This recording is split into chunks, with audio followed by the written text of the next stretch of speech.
ওচৰৰ পৰা একেবাৰে গজালিখিনি ইমান ধুনীয়া লাগিছে দেখি ন গজালিখিনি দেখিছে ইমান ধুনীয়াকৈ গৈছে মানে এনেকুৱা অৱস্থাত কঠীয়া সোনকালে গৈছে বুলি কয়। ফ্ৰেণ্ডছ সকলোৰে দিনটো শুভ হওক আৰু কোনে কোনে কঠীয়া পাৰিবলৈ বাকী আছে আপোনালোকৰ কঠীয়া পৰা চিষ্টেমবিলাক অকণমান কমেণ্টত জনাবচোন। কমেণ্ট এটা কৰিলে ভাল লাগে দিয়কচোন।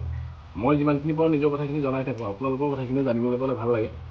তো ঠিক আছে জনাব ন। এই কঠীয়া এনেকৈ তিয়াই পেলাই হেৰি কৰিছোঁ গজিবৰ কাৰণে ডিটেইলকৈ থাকিব লাগিব বুলি কয়।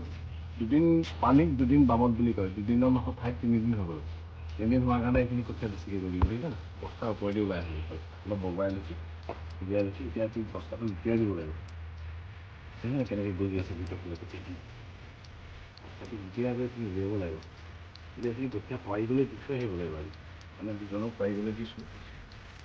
আগতে এখন কোৱা হ'ল হেৰিটো কেনেকৈ গজিব ওচৰৰ পৰা একেবাৰে গজালিখিনি ইমান ধুনীয়া লাগিছে দেখি ন গজালিখিনি দেখিছে ইমান ধুনীয়াকৈ গৈছে মানে এনেকুৱা অৱস্থাত কঠীয়া সোনকালে গজে বুলি কয়।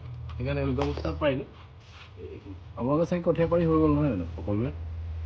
আমাৰ কঠীয়া পৰাটো মানে কি হৈছে আগৰখিনি কঠীয়া গজি মানে হেৰি কৰিব পৰা হ'ল আৰু ৰুব পৰা হ'ল। কিন্তু এয়া শেহতীয়াকৈ পাৰি থোৱা হৈছে কাৰণ আমাৰ নদী সিপাৰে মাটি আছে, পাম আছে। নদী সিপাৰে পাম আছে আৰু পামত যদি মানে এতিয়া পানী হৈ পেলাই কঠীয়াখিনি মাৰি পেলাই সেইকাৰণে কঠীয়া দুবাৰ দুটা হ'ব পাৰে। সেইকাৰণে আকৌ এবাৰ পাৰি থ'বলৈ